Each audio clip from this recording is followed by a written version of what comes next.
بسم اللہ الرحمن الرحیم۔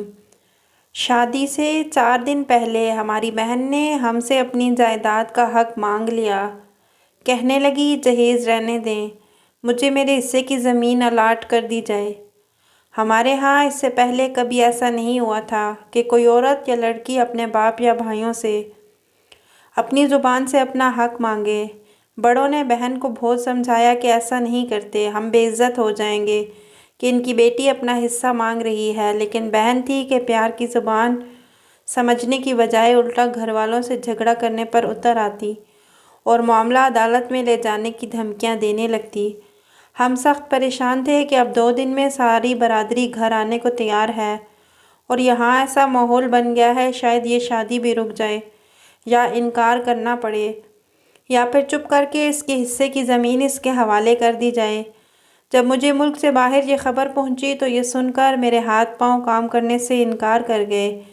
بھوک مٹ گئی، کفیل میرے کام نہ کرنے کی وجہ سے مجھ سے ناراض، اور میں خوشی کو غم میں تبدیل ہوتا دیکھ کر نڈھال ہو گیا، کیونکہ میں 9 سال سے پاکستان سے باہر تھا اور اپنی بہنوں کے گھر بسانے کے لیے محنت کر رہا تھا۔ اکیلا بیٹھ کر سوچوں تو لگتا تھا کہ بہن اپنی جگہ ٹھیک ہے۔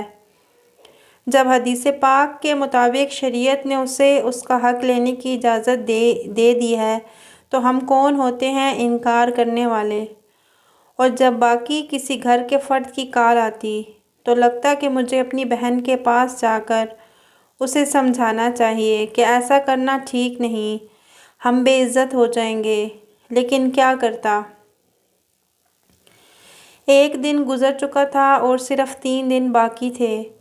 میں نے شام کو بہن سے بات کرنا چاہی تو کہنے لگی کہ اگر تم میری شادی سے پہلے جائیداد دلوانے میں میرا ساتھ دینے کا وعدہ کرتے ہو تو میں تم سے بات کرتی ہوں، نہیں تو پھر مجھے تم سے بات کرنے کی کوئی ضرورت نہیں۔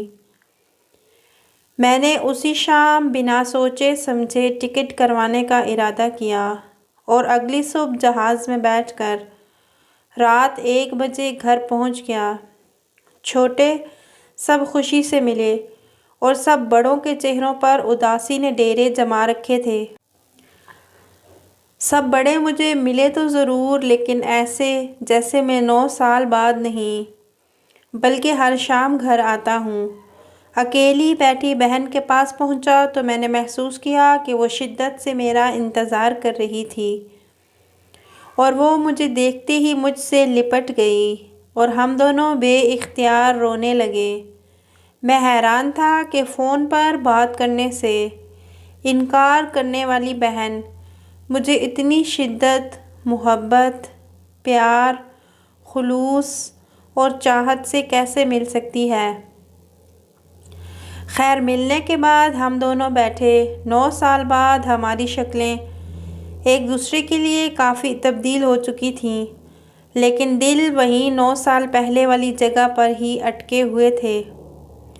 باتیں شروع ہوئیں تو وہ کہنے لگی، بس مجھے میری زمین بھی مل گئی، مجھے میرا حق بھی مل گیا، مجھے میری خوشیاں بھی واپس مل گئیں، یعنی مجھے میرا بھائی مل گیا تو جیسے مجھے میرا سارا جہاں مل گیا، اور ہم دونوں کھلکھلا اٹھے۔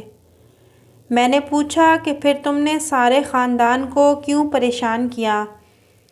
کہنے لگی، اگر میں ایسا نہ کرتی تو جس طرح تم نے ہمیں ٹرک کی بتی کے پیچھے لگا رکھا تھا کہ اگلے مہینے آ جاؤں گا، دسمبر میں آ جاؤں گا، مارچ میں آ جاؤں گا، تو میرا خیال ہے تم نے اور بھی 9 سال نہیں آنا تھا، اور یہ ہم دونوں باپ بیٹی کا پلان تھا جو اللہ کی رحمت سے کامیاب ہوا۔